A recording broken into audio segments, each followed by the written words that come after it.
شخصیت سازی کے ادارہ ہدف کی جانب سے پیش ہے ایک حاصل مطالعہ۔ تحریر و پیشکر نعیم جاوید، سعودی عرب۔ دوستو، علامہ اقبال کی ایک فارسی نظم جو جاوید نامے سے انتخاب ہے، جس کا عنوان ہے روح ابو جہل در حرم کعبہ، اس کا مطالعہ میں پیش کر رہا ہوں۔ میں نے ایک مضمون لکھا تھا، اسی مضمون سے فائدہ اٹھاتے ہوئے کچھ آپ سے اظہار خیال ہے۔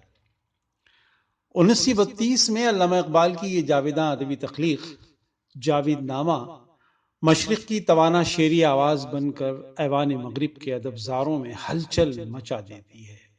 تبھی مغرب کے فنکاروں نے، باخبر نقادوں نے اسے ایک لازوال ادبی فن پارہ قرار دیا تھا۔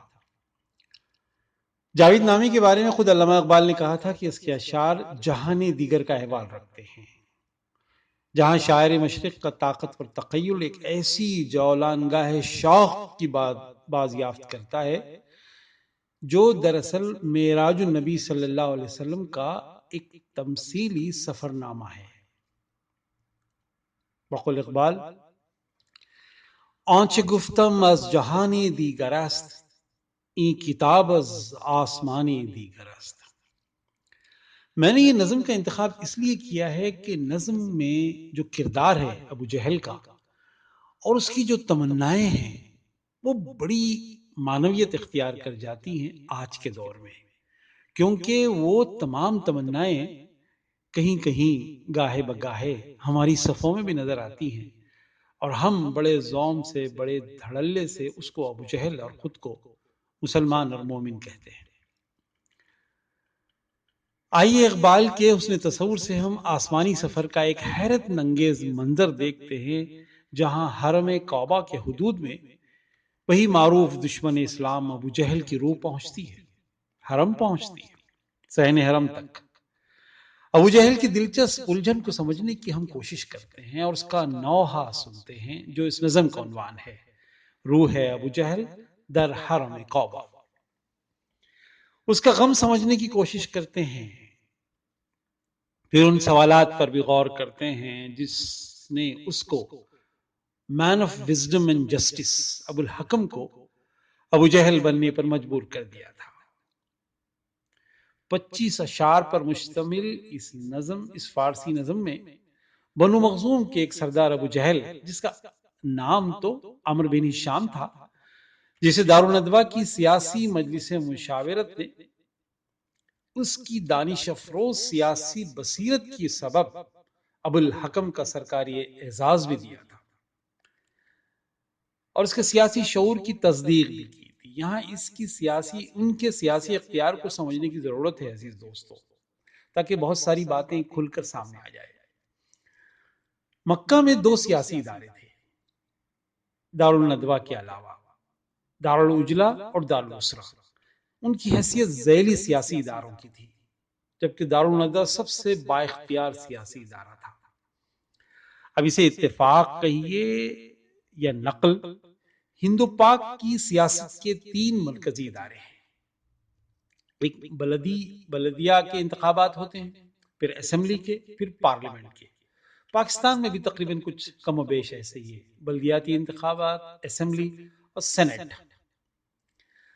اب آئیے دارالندوہ کی خوبی کو ہم سمجھتے ہیں کہ جہاں قیادت کی اہلیت قبائل کی سربراہی کی بنیاد پر ہوتی تھی اور ایک عہدہ سیاسی بصیرت کے بنیاد پر بھی تھا، یعنی وزڈم کی بنیاد پر، جس کا ثبوت نبی کریم صلی اللہ علیہ وسلم کی بعثت سے پہلے میثاق حلف الفضول، جو ایک لڑائی حرب الفجار کو دفع کرنے کے لیے، فروغ کرنے کے لیے خود نبی کریم صلی اللہ علیہ وسلم نے 18 سال 19 سال کی عمر میں ایک پیس پروسیسر، ایک مسلح کی حیثیت میں شریک معاہدہ آپ نے اس جنگ کو رفع کیا تھا۔ آپ کی حیثیت اس وقت ایک جوان سال دانشمند شخصیت کی تھی، نہ کہ قبیلے کی سردار کی، کیونکہ بنو ہاشم کی قیادت اس وقت ابو طالب کے پاس تھی۔ اسی طرح نبی کریم صلی اللہ علیہ وسلم جو وزڈم کی بنیاد پر آپ شریک معاہدہ تھے، بنو مخزوم کی قیادت بھی ولید بن مغیرہ کے پاس تھی، لیکن ابو جہل دوسری طرف سے اپنی سیاسی شہرت کے سبب ابو الحکم کا اعزاز لے کر دارالندوہ کے اہم ترین شخصیات میں شامل ہو چکا تھا۔ دوسری طرف وہی مسیحا نفس صادق و مصدوق نبی کریم صلی اللہ علیہ وسلم نے خدا کے آخری صحیفے کی تکذیب کرنے کے جرم میں اسی ابو الحکم عمرو بن ہشام کو ابو جہل قرار دیا تھا۔ یہ تھوڑا سا پس منظر سمجھ لیں تاکہ آگے کے اشعار کے اندر جو معنی کی ایک دنیا چھپی ہوئی ہے شاید وہ آپ کو لطف دے۔ ایسا کیوں کر کیا تھا، ہم اس کو سمجھنے کی صحیح کرتے ہیں۔ یہی اس نظم کا مرکزی خیال ہے۔ اسی ابو جہل کی روح اس نظم کا مرکزی کردار بن کر حرم کعبہ پہنچ کر احتجاج کرتی ہے اور نوحہ کنا ہے کہ میرا سینہ محمد صلی اللہ علیہ وسلم کی تعلیم سے داغ ہو چکا ہے، چراغ حرم بت شکنی کی وجہ سے گل ہو گیا ہے۔ اس کا حقیقی سبب اس کے پیغام کا وہ جادو۔ یہ تمام وہ شکایتیں ہیں جو نظم کے اشعار میں ہیں۔ میں کچھ تھوڑا سا ترجمہ پڑھ دوں، پھر اس کے بعد چند اشعار بھی کوٹ کر دوں گا۔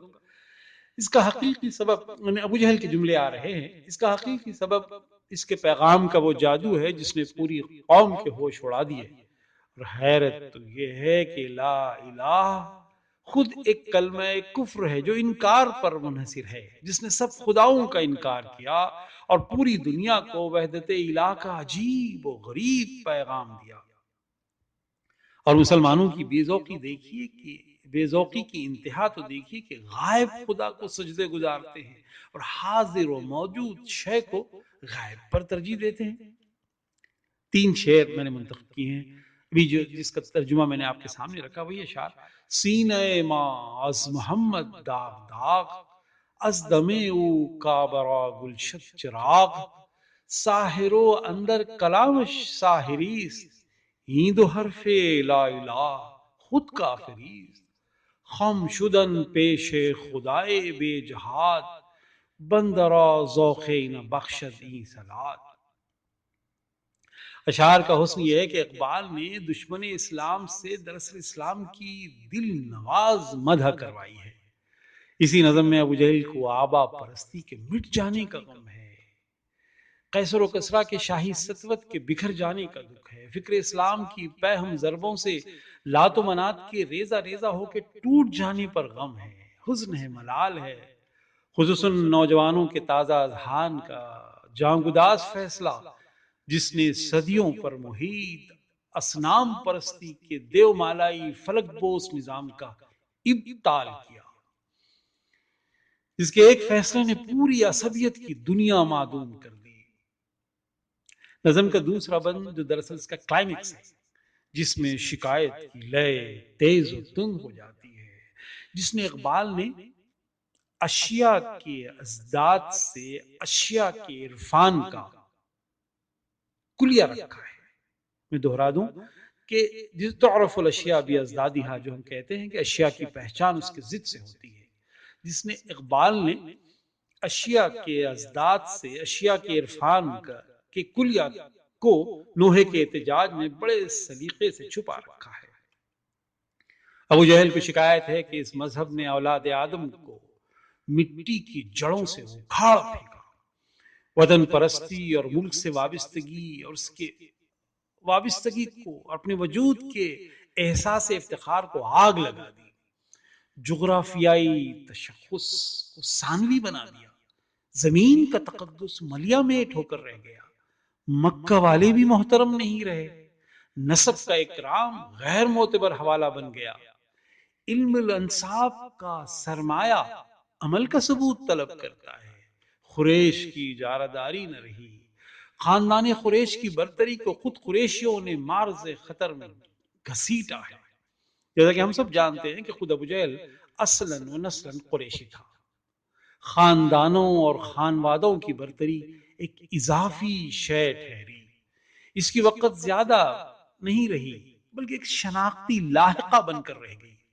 عرب کے فضل کو اس مذہب نے مٹا کر رکھ دیا، حبش کے بد شکل غلاموں کو خوان نعمت کا حصہ بنا دیا، سیاہ رنگت کی نسلوں نے سرخ و سفید رنگت کی ہمسری کا منصب عطا کر لیا، احرار عرب کو مساوات کا فریب دے کر عجمی گواروں کے برابر کر دیا۔ ابو جہل اس مقام پر چلا اٹھتا ہے کہ ابن عبداللہ یعنی حضور رسالت میں آپ صلی اللہ علیہ وسلم نقل کفر نباشت.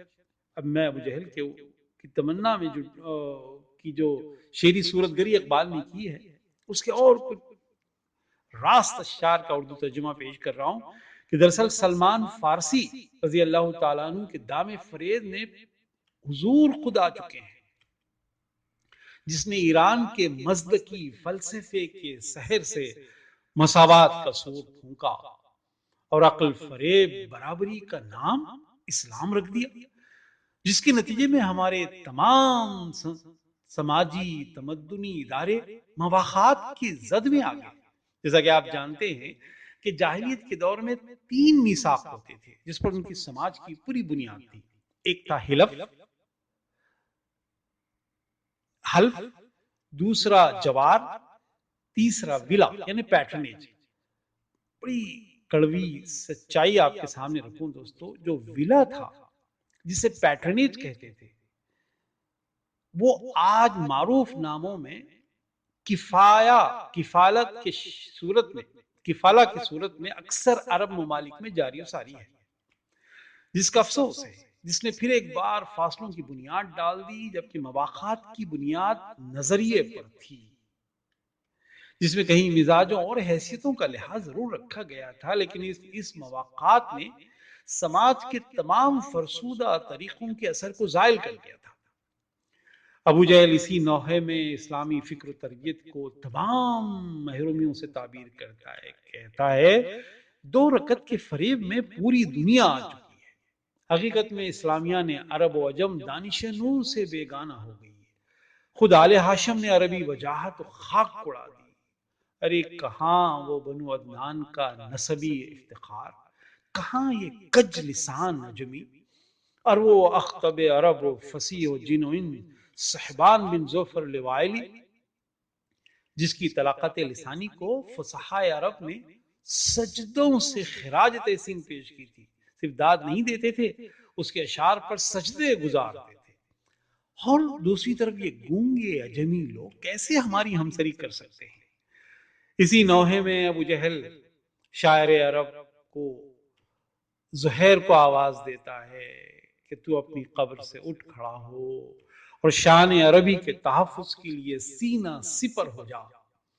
اقبال ان شعلہ پوش خیالات کو کیسے شعر کے آہنگ میں پیش کرتے ہیں. چند شعر: مذہب او قاطع ملک و نسب، مذہب او قاطع ملک و نسب، از قریش و منکر از فضل عرب، در نگاہ او یک بالا و پست، با غلام خویش بر یک خاں نشست، در نگاہ او یک بالا و پست، با غلام خویش بر خاں نشست، قدر احرار عرب نشناختا، با کلفتان حجب در ساختا، احمران با اسودان آمیختن، احمران با اسودان آمیختن، آبروی دودمانی ریختن، ای مساوات ای مواقات عجمیست، خوب می دانم که سلمان مزدکیست،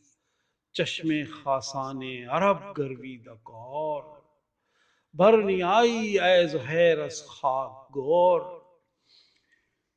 آخر میں عصبیت کے تمام رنگوں کے احیاء کا خواب لے کر ابو جہل تہذیبی تصادم کی آرزو میں ایک نعرہ مستانہ، ابو جہل کی روح ایک نعرہ مستانہ لگاتی ہے.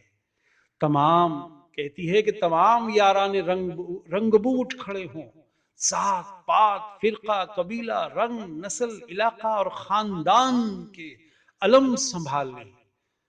دنیا کے اس تہذیبی اکھاڑے میں اسلام کو چاروں خانے چت کر دیں. بلکہ ابو جہل باد سرسر کو صدائیں دیتا ہے کہ چلی آ اور اسلام کے اس گمراہ کن مساوات کو ان کی بستیوں کی بساطوں سے الٹ دے. اسلامی تہذیب کے تناور درخت کو جڑ سے کاٹ دے. اس گھنے شجر کی شاخوں اور پتیوں کو اس کی انفرادی تشخص و انفرادی برتری کے ہولناک خواب دے کر انہیں مرکزیت سے محروم کر دے. اس نظم کا باطینی منظر اس یقین کے ساتھ ابھرتا ہے کہ ابو جہل کو اس بات کا یقین ہے کہ اسلام عظمت آدم کا علم بردار ہے۔ تکریم انسان کی واحد اساس پر اس نظریے کی توسیع ہوئی ہے۔ عربوں کی صدیوں کی ہٹ دھرمی، انا، غرور اور کبر اسلام کے اولین نعرے سے جھاگ بن کر اڑ جائے گا۔ اسلام آخرکار انسانی شخصیت کے ارتقاء کی ایک دستاویز بن جائے گا۔ تمام عصبیتیں دم توڑ دیں گے، صنم کدے ویران ہو جائیں گے۔ اسی احساس کو پاتے ہی ابو جہل آگے بڑھ کر لات و منات کو آواز دیتا ہے، سنگ اسود کو گواہ ٹھہرا کر مدد کو پکارتا ہے، کہتا ہے ہمارے دل و نظر کی دیویوں، آؤ اس کعبے کو بچاؤ اور ہمارے شہر سے نہ جاؤ، بھلے ہی ہماری راہوں اور منزلوں سے تم دور ہو گئے ہو۔ اس نظم کے آخر میں امراء القیس کی غزل کے ایک شعر، جس کے مرکزی خیال سے ابو جہل حظ اٹھاتا ہوا اسنام کے فراق پر ان کے اشوے کے سرمائے سے اکتساب کیف کرتا ہوا، روح ابو جہل ناکام و نامراد حرم کعبہ سے لوٹ جاتی ہے۔ نظم تمام ہوتی ہے، میرا ذہن پورا عالم اسلام کے موجودہ اخلاقی صورتحال میں غلطہ ہے۔ دوستو، آج عربوں کے مزاج کا بگاڑ، ان کی کج فکری، پاکستان میں بڑھتی ہوئی مسلکی و گروہی فرقہ واریت، ہندوستان کی ہندو احیا پرست قوتوں کے خواب، ان کی دیومالائی خرافات اور اس کے عکس و آواز کے توسط سے احیا کے سرکش منصوبے، تمام تر نظم کے تناظر میں انسانی مسائل بن کر اٹھ کھڑے ہوتے ہیں اور جواب چاہتے ہیں۔ جس طرح ہر خیال اپنے تہذیبی منظر کا آفریدہ ہوتا ہے اور ہر تہذیب اپنے وجود کو منوانے کے لیے پوری قوت کے ساتھ آگے بڑھتی ہے، اور انجام کار ہر قوت شکست و فتح پر تمام ہوتی ہے، جہاں ایک فریق کا مقدر اپنے آرزوؤں کی حرم کی بازیافت اور اس کی فضاؤں میں تکبیر و تحلیل، اور شکست خوردہ فریق کو آخرش نوحہ خانی نصیب ہوتی ہے۔ تو ہم کس صف میں ہیں اور ہماری تیاریاں کتنی ہیں؟ کیا ہم ابو جہل کی آرزوؤں سے دور ہیں؟ حسب نسب کا افتقار، رنگ و نسل کی برتری، زبان و لہجوں کا ذوم ہماری شریک سفر تو ہے، جبکہ ابو جہل نے تو اپنی جان بھی زوم باطل پر قربان کر دی تھی۔ ایسے کئی سنجیدہ سوالات ہیں جو اس نظم کی بساط سے اٹھ کھڑے ہوتے ہیں اور ہم سے جواب چاہتے ہیں۔ میں آخر میں یہی گزارش کروں گا کہ وقت نکال کر اس نظم کو پڑھیے گا، اور اس نظم کا اردو ترجمہ بھی میرے پاس ہے۔ شکریہ، اپنی رائے سے نوازیں۔ نعیم جاوید، سعودی عرب، ادارہ ہدف۔